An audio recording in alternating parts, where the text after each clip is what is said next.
history department at OU, along with Allison Palmer, who is in the art history department, and Joyce Coleman, who is emerita from the English department. And it is my great pleasure to introduce tonight's speaker. Anne-Marie, do you have any announcements before we get started? Simply that this was made possible in part by a grant from the Norman Arts Council. Yay!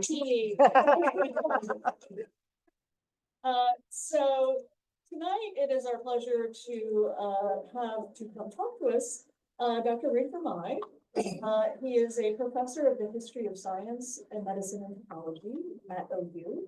And he is also the director for the Center for Medieval and Renaissance Studies. We are so grateful that he was willing to take that on. He is trained in history, and he obtained his PhD at the Institute for History of Science at Utrecht University in 1991. I probably didn't quite get the flow on that one, but okay. I appreciate that. And he specializes in early modern natural philosophy and astronomy. He has written on the reception of Copernicanism, Aristotelian meteorology, and the Enlightenment. Current research interests include the marginalization of astrology, like how it got divorced from astronomy and it became like this weird thing that we all read in the newspaper on Sunday, and the use of dedications in scientific texts, and the question of how to write the history of science in an age in which the authority of science is no longer self-evident to people. So his most recent publications, and it is a rather lengthy list, a very prolific author. Most recently with Rutledge Press, A History of Western Science, The Basics. Thinking on Earthquakes in Early Modern Europe, Firm Beliefs on Shaky Ground. I love that one. And with various co-authors, Confessionalization of Comets, John Bainbridge on the Comet of 1618. I think that research paper started in my class, actually. And the marginalization of astrology and introduction. And so tonight's talk, dragons. Who does not love dragons? Dragons in natural history. Medieval and early modern scholars on the existence and nature of dragons. So please welcome Professor Vermij. And I think you need to turn your microphone on your laptop. Yep. All right. And you need to take that thing off from the middle. It will when he takes. There we go. Works now? I think so. We'll let you take those other bars off or not. Yeah, nice. Yeah, it's a challenge. You will have one person in the waiting room. Oh, there it is. Got him. And I can hear you over my laptop. So you maybe you should be. Yep.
try it now. There you go. Okay. Oh, No, I guess sorry. that's the wrong You direction. may have to back up a little bit. Right. Well, now it doesn't work. It worked earlier. Does it? So how did you manage to move? Well, I just hit Oh, good. But that's again the Yeah. wrong direction. one direction. There's gotta be a way backwards. It's all forward. Wait, now we got back. Okay. There you go. Good. It looks like I have to use the cursors. Don't praise the day before the evening has fallen. So good.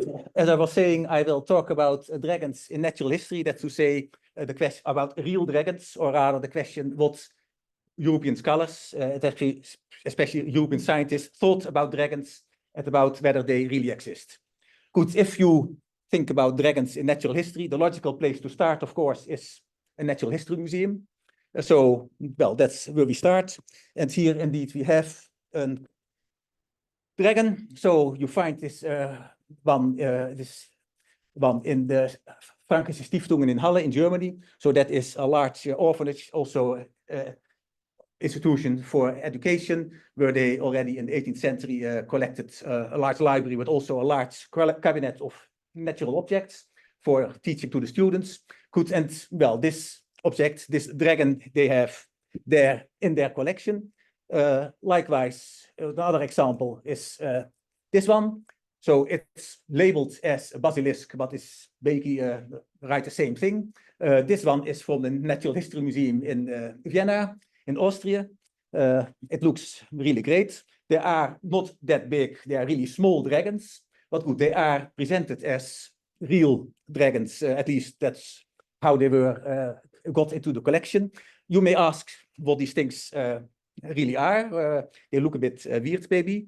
Well, it is explained in a 16th century book by Konrad Gessner. Gessner was a Swiss physician and scholar. He is actually one of the great scholars of the 16th century, and he's especially well known for his multi-volume book on animals. This comes from the volume, the part on fishes, more specifically the chapter on rays. And there he explains that there actually are swindlers who take a ray, dry it, and then shape it in the way of a winged dragon, like this, and then sell that for much money, of course, to people who want to have such a rarity in their cabinets.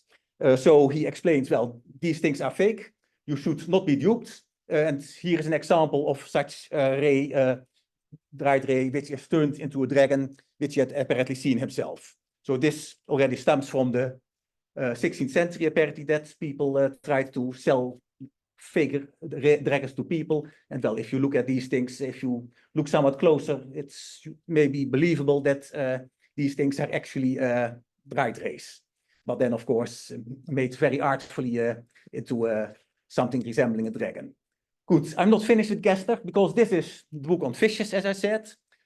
He later on also wrote on snakes. And the book on snakes was published only posthumously. So this is from 1558. The book on snakes is from 1587. And there he has a chapter of about 20 pages on dragons. And this time they're real. So he has a chapter on the real dragons, explains, well, these animals do exist. You have actually different types of them. So some of them are just big snakes. And I will talk about the relation to snakes to dragons in a moment. Some are winged snakes, and then you have the dragons who have feet and wings and, well, horns and so on. And actually he tells you that those beasts actually are living in the Swiss mountains. So he himself comes from Zurich, he's the professor there and the physician, and he explains, well, and these live in my native country of Switzerland. Good, he's not the only person with this kind of, say, somewhat ambiguous attitude to dragons. So an other person is Ulisse Aldrovandi, also from the 16th century, an Italian naturalist this time, who writes also a multi-volume book on Nature. Also a book on serpents, so Serpentem et Draconum Historiae, so the history of serpents and dragons, which is published many years after his death in Bologna in 1640. And there again, he shows an example of, well, this is a fake dragon. Actually, it says there, Drago ex raya effectus, so a dragon made from a ray. And he does not tell you should not be duped. Maybe that was self-evident. Maybe he just showed them, well, look what artful things people can make out of rays. He gives even a second example, like here. But good, as I said, this is in a book on dragons, actually on serpents and dragons. The part on dragons is actually well over 100 pages long. And again, he takes dragons completely seriously. So he talks about the type of dragons and the nature of dragons. And well, he has some examples of fake dragons which you find in cabinets by people who are duped. But he himself has also a dragon in his cabinet. So this is the cabinet which he depicts, which he has, as he explains, in his own cabinet, and people can come to look at it. It's found in Bologna, near Bologna, somewhere around, well, a few years earlier. He is apparently very proud of it. He has a whole chapter on it, so asking where does this dragon come from, and based on various possibilities. So one possibility is that it simply got there from foreign countries on its own. Another possibility he entertains is that it fell down with the rain. More likely feels that it actually comes from a mating of different animals. So say the mating of a viper and a toad, you probably get something like this. And then there is the fourth possibility that it's actually just generated from putrefying matter, so in the form of spontaneous generation, because dragons were not considered very high animals, rather primitive animals, so then it's believable that they can come into being from putrefying matter, because that is, in the 16th century, of course, still the dominant Aristotelian theory, that simple forms of life can come forth from that matter. So he discusses those possibilities. He does not really make a choice, but it's notable, of course, he is a very noted naturalist. So he actually is aware that dragons can be faked, that they are faked. So he should be competent enough to discern a fake dragon from a real one. But still, he is convinced and explains to you that this is a real dragon. If you don't believe it, come and see it. Unfortunately, the specimen is lost now, of course. You can no longer find out what exactly this thing is or was. Good. So this at least gives the makes clear that dragons are really a topic in serious scholarly literature. So the scientific literature, they write on dragons, whether they exist, what they are. And actually that is not something just of the 16th century. Actually, it continues well into the 17th century and even later. So there is actually a whole tradition of academic writings, of of professors at universities who write on, among other things, dragons. I give just one example. So this is a book by a German professor, Johann Caspar Kirchmeier, which is a book on the basilisk, the unicorn, the phoenix, the behemoth, the leviathan, the dragon, the cross spider, the tarantula, and the birds of paradise all together.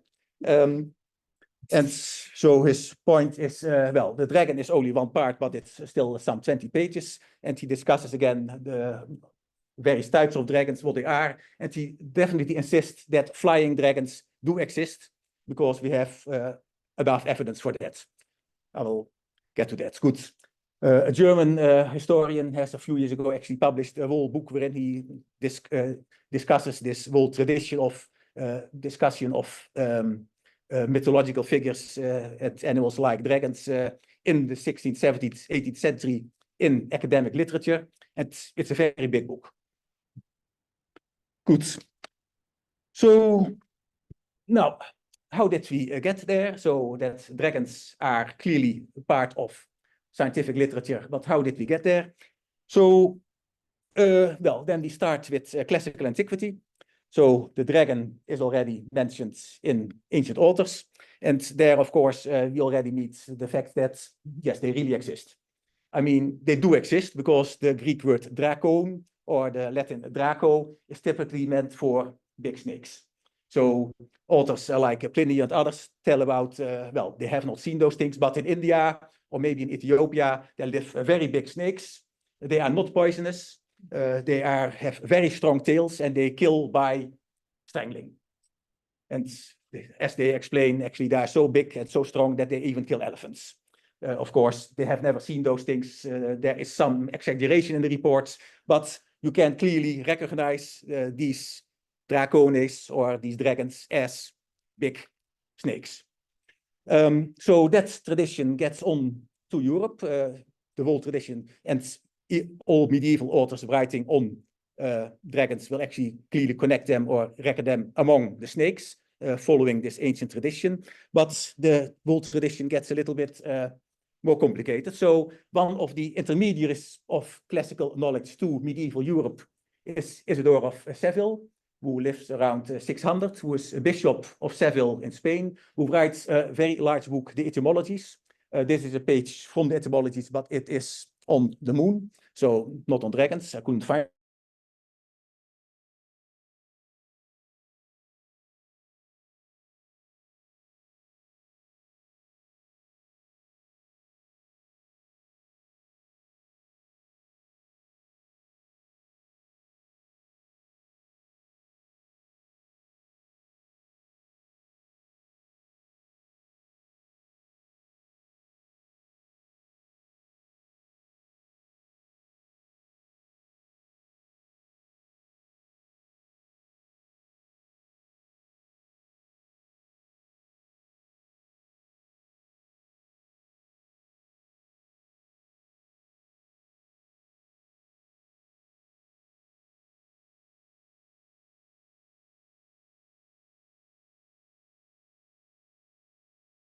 your browser to check the connection.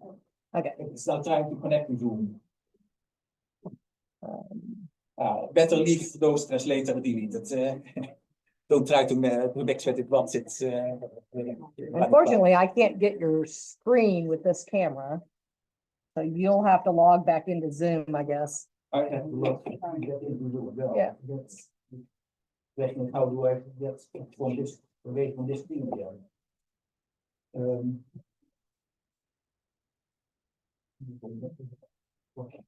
Sorry, technical difficulties. Yes. We should stick to the technology sometimes.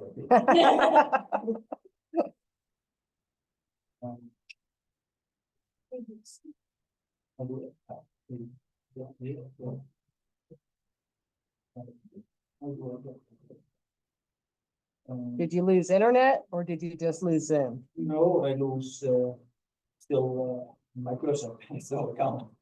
I can't. This. Now to do it. Okay. Okay. Onbekende fout. Unknown error. That's on the phone. Connection to my library. I try to connect to Zoom again. Okay.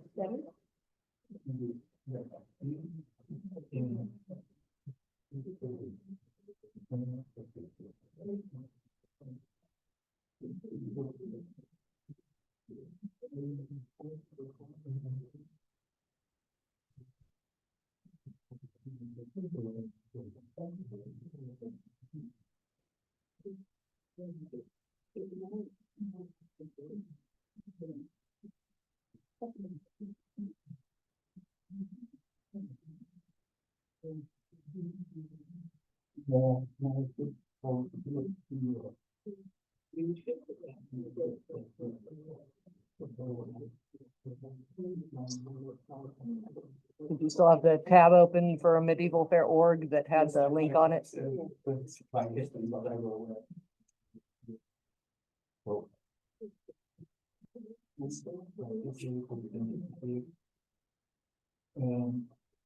The connection is not secure.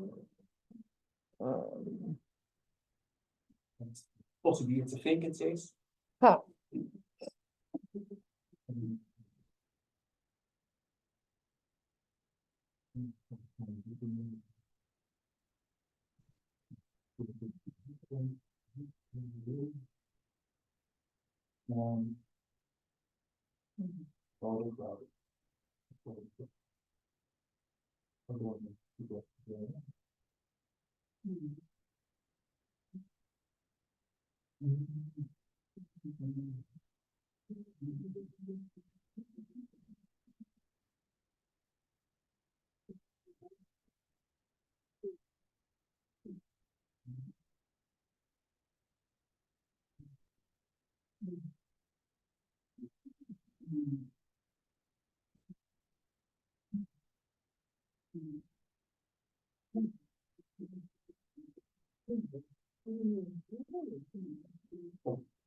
By the way, I guess the finding the light, you can accept against if it'll, you may have lost network or something.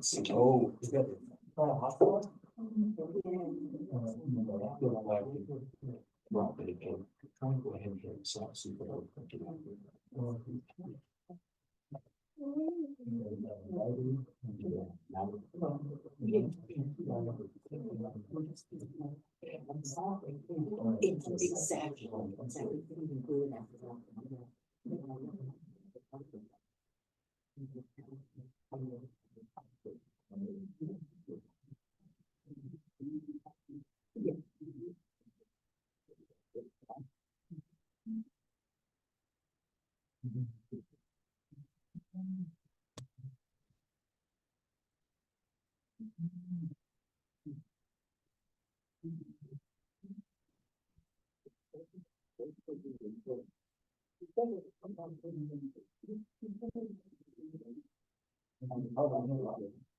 Okay, and I'm admitting you No, there I am again.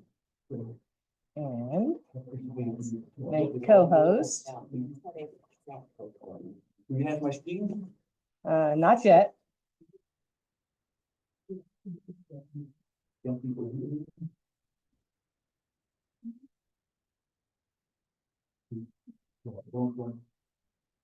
You'll need to unmute so that people can hear you. Oh.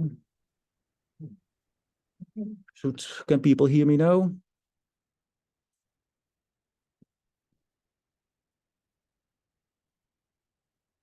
See, your microphone is live. Okay, then, and can you, well, that's also, so I will go back to the lecture then. Right. What am I for? Oh yes, that's, I should do first indeed. So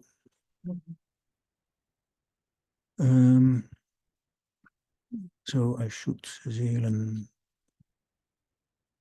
delen. Okay, it should work now. Good. Then we get back to the. Okay. So, well, we're still not finished. Good. So, well, it's getting too long, be a long evening. So I was saying, so he's crested with a small face, narrow tubes through which he draws his breath and moves his tongue. His power is not in his teeth, but in his tail, and he kills with a lash rather than with his gasping jaws. He is harmless in respect to poisons, which are unnecessary for him to produce death, for if he binds someone, he kills him. Even with the magnitude of his body, an elephant is not safe from him. He hides near the pathway where elephants usually walk, and he ties their legs in knots and kills them by suffocation. He is engendered in Ethiopia and India in the burning surge of perpetual heat. So you still find a number of the elements which clearly relate to pythons. So comes from India. He has no poison. He is suffocating even elephants.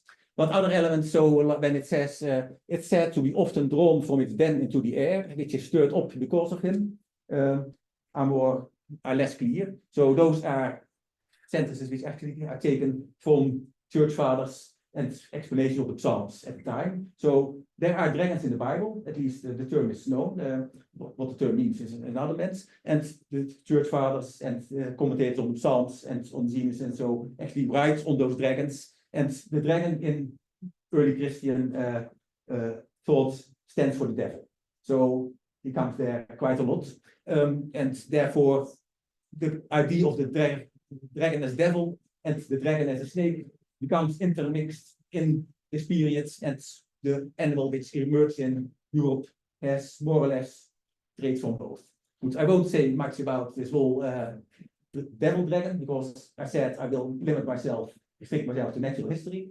But good, it's important to keep that in mind. So it's one of the things that you find about European dragons is already here. It's drawn from its den into the air, which basically implies that it can fly, and then it stirs up the air, probably because it has wings. So the European dragon, which after all this mixture and so on emerges first, it's poisonous.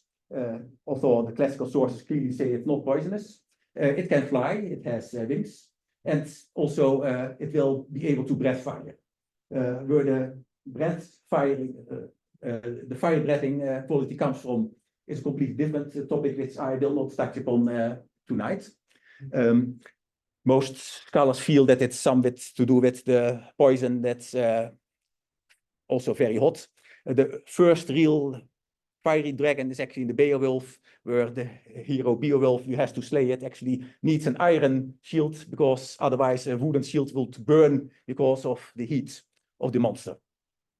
But the Beowulf is again not natural history, so I won't talk about it here. Good, what I will discuss rather is how this whole idea of the dragon in its new shape is seen by European scholars. And therefore I will go to oh, of course, I have taken it out. And still do it like this. So I will go to one of the main scholars of European Middle Ages, Albertus Magnus, in the 13th century, a Dominican, who wrote an enormous amount of books. He later becomes Bishop of Regensburg. But when he's young, he especially is teaching the people of his order, the Dominicans at Cologne and other places, the new philosophy of Aristotle. So Aristotle has just recently been translated mostly from the Arabic into the Latin. So before that time, most of his writings were not known in Europe. And people have a pretty hard time to understand and to follow his work. If you ever read Aristotle, I always try to explain it to my students, and I never come farther than 2 paragraphs or so. So people have difficulty. So Albertus actually writes, one of the things that he's writing is an enormous series of commentaries on all the books of Aristotle. And among the books of Aristotle, well, Aristotle wrote many books on animals, as you may know. And Aristotle does not talk about dragons, but Albertus' commentaries normally go much farther than just explaining what Aristotle says. He introduces all kinds of other materials and his own observations. So he does talk about dragons. Actually, he has a pretty sizable chapter on dragons. So here are a few fragments. So, and I forget about all the things that he takes are reliable and that mostly talk about big snakes. But then he says there are all kinds of other things taught about dragons, which you find in authors which are not that reliable. So for instance, they say that during the stormy seasons, dragons burst forth from beneath the earth and fly into the air with their wings of skin spread wide. So that are the flying dragons. This would be more believable if the dragon had a large but short body. But since the body is long, it does not seem possible for it to be suspended by wings due to its length. Moreover, experienced men have handed down nothing about this while speaking in a philosophical manner. So don't believe this crap.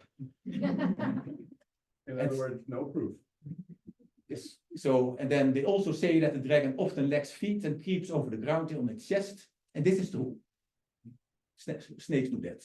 They add that a certain genus of dragon has feet, but this is improbable, since just a few feet would do no good over such a length. So, dragons with feet, he also does not really believe. And then it's said that dragons are seen flying in the air, which breathe forth shining fire. But this is impossible to my way of thinking, unless there are those vapors which are called dragons, and about which determination has been made in the book on meteors. So he's talking about his commentary of Aristotle's book of meteorology, wherein he actually talks about specific fiery meteors, and among the fiery meteors he mentioned is indeed the flying dragon, saying that this is a meteor which is made up of exhalations from the air, which are put to taking fire in the atmosphere. And some of those you see as northern lights, for instance, or other things. and some of them more or less have the shape of dragons. Then they are trapped between two clouds.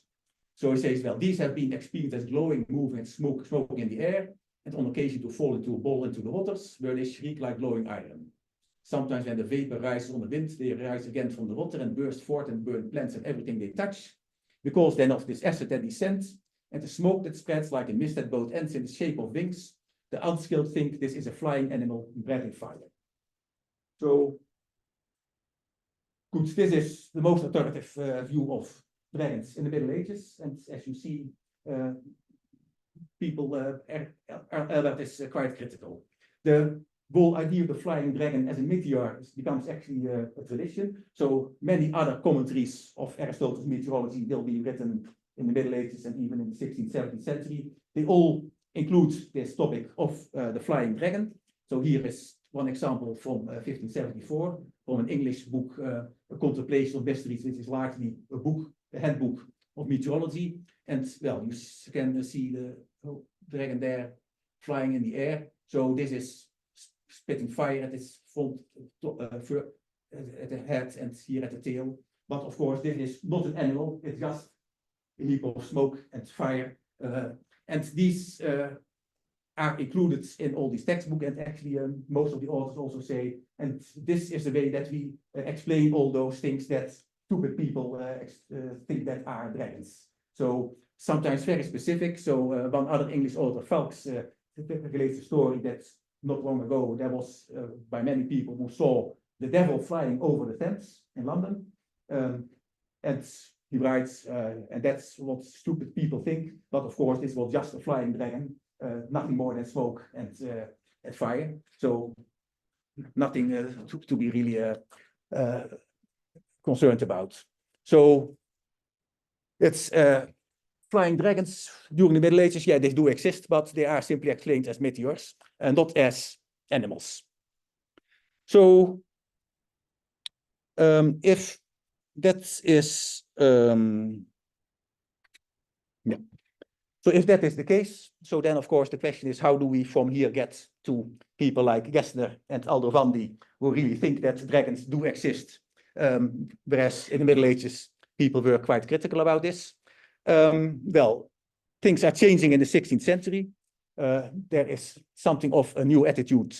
So first, yes, dragons are now taken seriously by, partly because all those medieval legends, which I will talk about, of saints and dragons are now taken much more literally. So originally these were often metaphors about the devil or about devilish natural forces, legends, but now in the 15th, 16th century, historians, chronicles who look at those stories want to see them as completely literal and interpret them as such. It's more or less comparable to the way that the interpretation of the Bible changes in this time, where also allegorical interpretations, allegorical readings lose terrain to a strictly literal interpretation, so that everything should be explained in a literal sense and taken literally, and also used to write history, which again in the Middle Ages they were not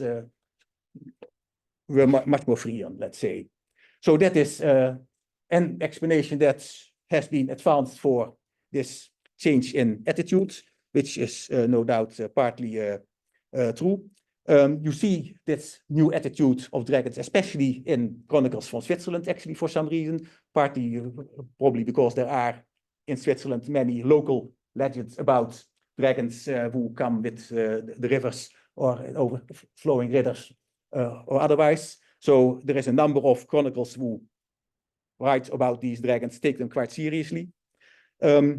On the other hand, it should also be said that, so in the 16th century is the period of the Reformation. People are expecting the end of the world every moment, and they are looking around for all kinds of prodigies and signs which tells them that God is actually bringing an end to the world and that God is angry. And among all those prodigies are comets, but partly also dragons sometimes. So here you have a pamphlet from 1533 by a Lutheran minister, Glasser, Martinus Glasser, who explains, who relates how in 1533 a host of dragons was seen flying through the air in Germany. And he does know about the theory of the meteors. And he says, yes, scholars may explain these as meteors, but that's not really to be taken seriously. We really have to think these as signs from God. And if this is a meteor, then it's certainly also about the poisoning of the air. And then we have the chronicles, you have people seeing those things. And then we actually, from the 60th century onwards, we also have eyewitness accounts. So several. So I give you two examples here. So Renwaard Cusat, he is the secretary of the town of the city of Luzern in Switzerland. He has writes a diary. It's a very voluminous work, which is a gold mine of information for historians. Among other things which he reports is that he actually has seen a dragon. So a dragon who is flying from one mountain to the other, another to it from Mount Rigi over to Mount Pilatus, which are two mountains close to Luzern. Here's another example by Christoph Schorer, who is the superintendent of the city of Solothurn. Although this report is apparently also from Luzern. He saw a dragon flying from Mount Pilatus into the Erdefloe. So, and he comments, initially I thought it was some meteor, but after I had carefully observed different parts, I concluded from the movement and the constitution of all of the limbs that it was a real dragon. So there is a number of other testimonies, which of all people, especially from Switzerland, as I said, who claim that they have seen dragons always in the same way, flying from one mountain into the other, which was apparently the natural way to see dragons. Actually, people, folklorists in the 20th century who worked in Switzerland actually still spoke people who knew, well, who hadn't seen this, but who knew that this was supposedly to happen. So, and actually this is a 17th century picture which depicts that partly. So you see here, where do I don't, for some reason doesn't work good. So there is a dragon down there who's flying there from this mountain to Mount Pilatus over there. And they're probably disappearing in the lake at the top. Actually, this is an illustration of a story of that felt to be true, of a cooper who actually had spent the winter, had to spend the winter in the dragon's den with two dragons. And then when spring and the dragons flew out of it, he could liberate himself by holding the tail of the dragon. Then he was drawn out. So well, these are reports, and all these chronicles are the basic sources for people like Gessner and Aldrovandi. So as I said, Gessner is especially telling about dragons in Switzerland. He keeps telling, well, the dragons are not just in India, Ethiopia, they actually live in Switzerland. And that's based on this kind of reports. So he is not just reporting fairy tales. He is really basing himself on factual observations, on empirical evidence. Not that he has seen them himself, but people like Schorer and Cusat are, of course, reliable witnesses. So, yes? Could you, go back one, I'm taking notes and I forgot how to spell one of the names. Oh, I see. Well, good.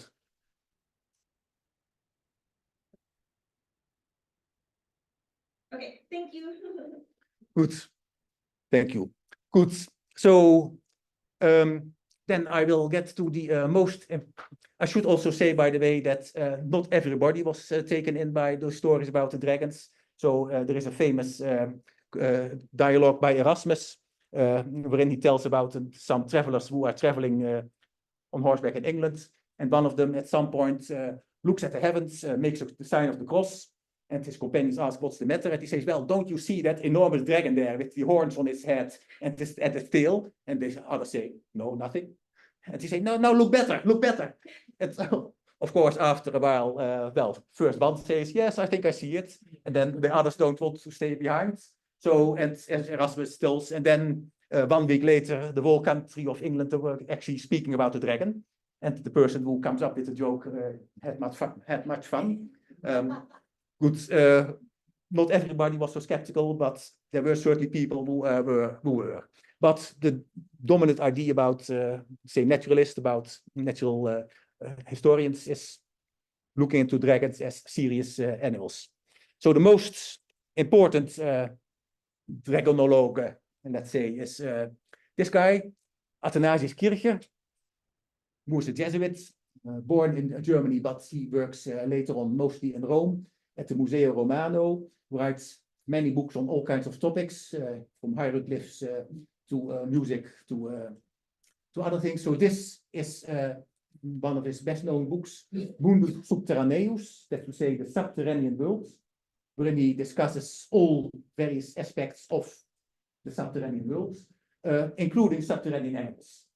And there we get to the dragon, because as said, the dragons live in dens in the mountains, and there they fly, well, from one mountain to the other, but still most of the time apparently they are in those dens and live underground. So therefore he finds reason to discuss dragons as well. It has a pretty long chapter. So actually the picture which I showed here comes from the second edition of his book. And well, he has a pretty long discussion. First, he has to ask, well, do they exist? And he says, well, dragons without wings, no doubt. Of course, they do exist. They are just the big snakes, and we know that they exist. But now dragons with snakes. And he admits that he had many doubts. It seems strange, but then he says, well, given all the evidence and all the testimonies, there is no way to deny that they must exist. So he claims, yes, they must exist. One thing that plays there as well is, so Kircher is a Jesuit, and of course he also takes all kinds of legends about the saints literally and seriously, which he also takes as evidence. But apart from those, he also feels all that other evidence by Schorer and others is important. He had many correspondence. He's corresponded to many people also in Switzerland, and he had much information. So good. So one thing he decides, so they exist. But then where do they come from? So he clearly does not feel these are just normal animals, just like boars or say other snakes, salamanders. He needs an explanation because they are rare and strange. So he comes and he uses these animals actually to explain his theory of panspermia. So we are in the 17th century. So it's actually the time of science arising, modern science. Kircher is at the forefront of many developments, but he is not very fond of mechanical science, which at the time is just starting. So he tries to combine the more modern scientific ideas with ancient ideas from Platonism, from vitalism. He feels, and this idea of panspermism actually he derives from an earlier Italian philosopher, Licetti, who basically feels, well, life, what is life? What's caused life? Well, there are germs of life dispersed everywhere through everything. And those germs make things alive. But when someone dies, an animal dies, those germs are still there, at least some of them. So even in a corpse, there is some life, still some life, which can be revived and which can be used to make life. So eating meat, therefore, is actually good for you. So now he says, well, we also know that animals can come into being from the mating of different species. Think of moles. So that's one. And the second thing is, yes, and animals come into being from, say, dead stuff of other animals. And he talks about insects who are actually generated from animals' dung. And he says, and well, you can actually see if specific animals, specific insects are coming from dung from horses or cows, then they have the some specific characteristics of horses or cows still in them, because that's comes from the dung, so the panspermia and the dung, and that gives that characteristics to the insects. Although, of course, not that you recognize immediately a horse. Now, you say dragons, quite likely, is basically the same. So you should think of dragons as being born or generated in the Swiss mountains. Why? Because in the Swiss mountains you have these deep valleys and deep caverns and you have these big vultures and other hawks, which are preying on lambs and all kinds of animals, other animals, hares and whatsoever. And many of those cadavers which they get, they fall in those deep caverns. So in those caverns, you get a mass of all kinds of dead animals mixed together. And well, there is still some life in it. And from that mix of cadavers from different animals, there will be generated an animal which actually has characteristics of several different animals. So it has wings of a bat, and it has, say, the feet of a hawk, and it has the tail of a snake, and so on. So that is how dragons are generated. So actually, the existence of dragons is also a confirmation of his own theory of generation and his theory of life. And he asked then, well, what happens if there are generated two dragons? So, and say one male and one female, well, then they can simply procreate and generate small dragons. But he says, fortunately, that's very rare, because normally only one dragon is generated. Because if they would generate, well, then you have a heap of dragons that would be very dangerous for humans. And well, nature is arranged in such a way that it keeps measure, so it won't create too much of those dangerous things. So that's how dragons are generated. And he explains, especially, he is explaining this because dragons are, well, nobody has explained the generation of dragons so far. So he feels quite happy at it. There are a number of authors who actually take over this idea and also proclaim it even in the 18th century. But good, in the end, it's somewhat forgotten. So apart from the idea of generation, he also has to think about the fire breathing. So, as I said, Albertus Magnus felt it's simply impossible, but Kircher takes it seriously again and asks, well, how does that happen? Oh, by the way, here are some of Kircher's dragons. So this one you recognize, of course. So this is the same one from Aldo from his cabinet. This is reproduced in Kircher's book. This is the Drago Helveticus etalatus, so the two-legged winged dragon, Swiss dragon from Switzerland. And then you have still the four-legged dragons, but also winged, which also can fly. So he also specifies there are several species of dragons. So then he talks about fire breathing. So he asks, you ask why dragons appear to breathe fire. I answer that they consist of a tough substance that shines in the dark with an innate light, just like certain fishes, rotten wood, and fireflies. Therefore, the people, seeing the dragons sparkling with light, imagine that they have fiery bodies. So dragons in the end are just somewhat outside fireflies. So it's not that they really breathe fire, but well, since we know that fireflies exist and that other elements in the nature actually have illuminating characters, why not dragons? It makes perfect sense, of course. By the way, he uses this idea of fiery dragons also in a different way, like this. So here, this is in a later book, also from Mundus Subterraneus. And I'm not sure whether the artist completely understood what was supposed to be there, but he explains it well. You know, of course, that people, children and others, make kites from paper and little wood. By the way, a kite in German, the kite is called ein Drache, which actually is the same word for dragon. So many kites in the past were actually shaped like dragons. Actually, the first picture we have from a kite, which is still from the Middle Ages, is a dragon. So you have the people make then a kite making in the shape of a dragon, and then you put a candle in it. So it should be made from oiled paper so that it's transparent. So in it you put a candle, and then at the front and the back you put some rockets with a fuse, so that you can, when it's really dark at night, and of course there should be a decent wind, so that you can puts it in the air, and then you see there this dragon, which is light and which is actually bringing forth fire from the back end, for the front end, the back end. And that is very impressive for people who are, who don't know the trick.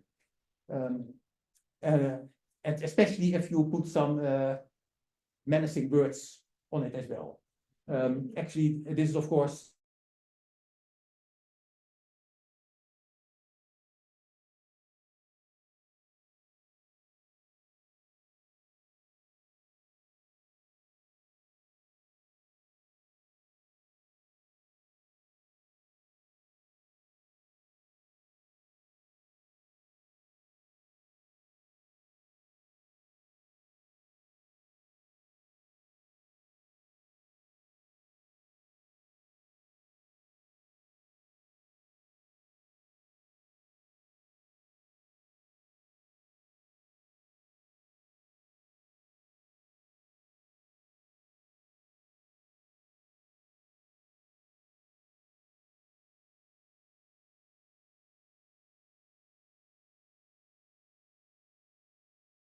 Get my microphone on. Okay, anyway, this is the last picture, so it's not that bad if the screen is no longer seen. So here it is quite. So Jesuits are quite fond of these tricks. It actually many fireworks in the early dragons and fire is being close back a long way. I'm not quite sure so far how far back, not certainly into the Middle Ages, but that's something which I have to investigate still further. So this is how we get from the Middle Ages to the early modern period. So it's completely the opposite from what you see, for instance, in the case of unicorns. Because in the Middle Ages, everyone believes there were unicorns. You had the horns actually displayed in churches and so on. And of course, unicorns were also mentioned in the Bible. At least there was mentioned an animal called rain in the Hebrew Bible, and that was interpreted as a unicorn. But by the end of the Middle Ages, people started investigating and thinking, no, those animals do not exist. Those horns actually come from the narwhal, and that word rain consequently must mean something different. So, and then the belief in real unicorns actually faded away.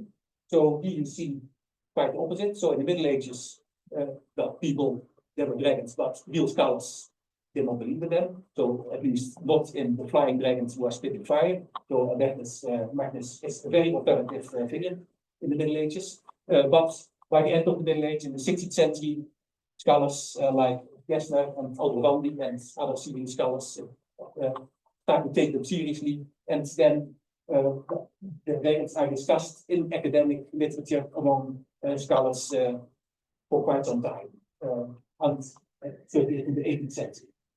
So the only question left then is, well, why did they stop it? So how did they become dropped from natural history? And the answer I would say is Linnaeus. So that's Linnaeus actually gets modern natural history, and there are then specific demands when an species is accepted. So you must have a type. So you must have a real specimen which is described in a specific way, and well, then it will be accepted as a specimen that's described according in natural history books. So far, nobody has come up with a real specimen of the dragon. So as said, the one by Alderandi is no longer extant. And if you really want to become famous, of course, try to find the specimen. But since there is no real specimen found, it's at the moment at the same range like the Loch Ness monster of Yeti and so on. Good, those were the things I had to say.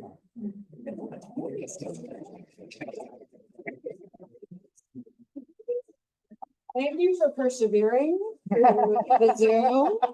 And I do believe that we do still have some time for questions. Yes. So, Allison, why don't you kick us off? I do have a question about the Loch Ness Monster. When that came about, did there become a point in time when it was seen as promoting a town or an identity, and so that tourists start coming, because everyone's heard of the Loch Ness Monster, and you know, if it didn't exist, you couldn't go there, visit and so forth. But is it tied into some of the tourist industries later? At the moment, certainly, yes, because now in the tourist attraction, many people go to Loch Ness to look into the fog and oh, I see something. Yeah. How it ever started, they don't. Some media place has been created at some point. Don't ask me how that exactly got off. If it was on purpose, then it really surprised, exceeded expectations. Yeah, and so that's called a monster as opposed to like a dragon, because I always think of them as coming out of the water, like fused with like whale or fish kind of images, sometimes crawling up on land. But that's a different animal completely, I guess, the ones that come out of the water, right? So- Yes, dragons are typically, well, apart from medieval dragons, especially in Switzerland, sometimes are connected with water, especially with big inundations and then with, say, spring floods, Yes. like this, which you have, of course, in the mountains. Yeah, But later on, that connection with water is mostly lost. yeah, Flash floods, I would say. yeah. Other questions? I have one. So the transition, like, sort of skepticism in the Middle Ages to credulity in like the 15th and the 16th century. How much it was there in the classical literature? The ability, Yeah, the credulity of dragons was in the classical literature. How much does just the revival of classical literature and Renaissance have to do with? Okay, the guys that we think are authoritative think this is real, so we gotta go figure out how that's real. it may be, well, it depends. Erasmus, of course, was very well versed in classical literature. Yeah, but he was Very skeptical about everything. About everything. Gessler was one of the great classicists of his age, so he was very well versed and he was a great philologist.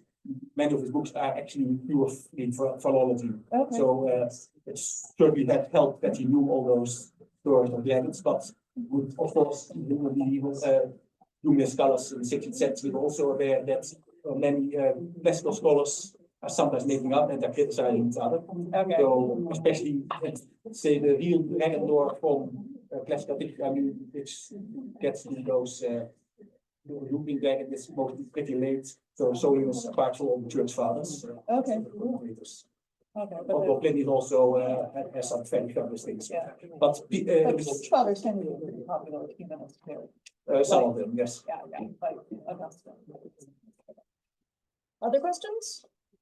Okay, Allison, follow up? But so the fire breathing dragon, does that come about with Christianity, like fire and hell, or is it more a discussion of like emerging out of India, another like very hot kind of? Neither of that. So it's really something from the European Middle Ages. It's so has just definitely not come from classical antiquity, nor from late antiquity. There are some theories about that it's based on, say, some description in classical literature which had nothing to do with fire. So mostly by literary authors. I have some ideas that it rather has something to do with more material culture. I actually will give a talk at OCU in a few weeks when I will discuss this point. So I won't summarize it now all in 3 minutes. Yeah. But it's certainly something developed which is specific to Western Europe. Yeah. Any other questions? Okay, well, please join me in thanking Dr. Vermij for the fascinating talk.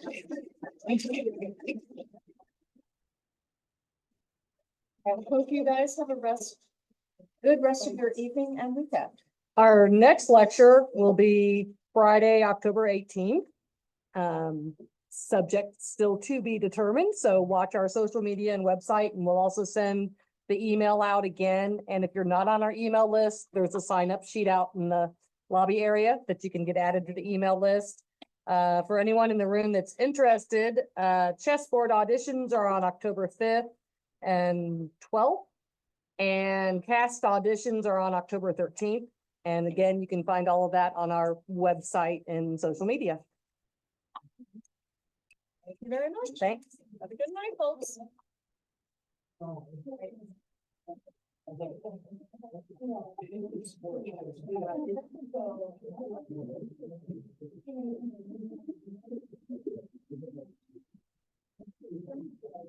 Vamos.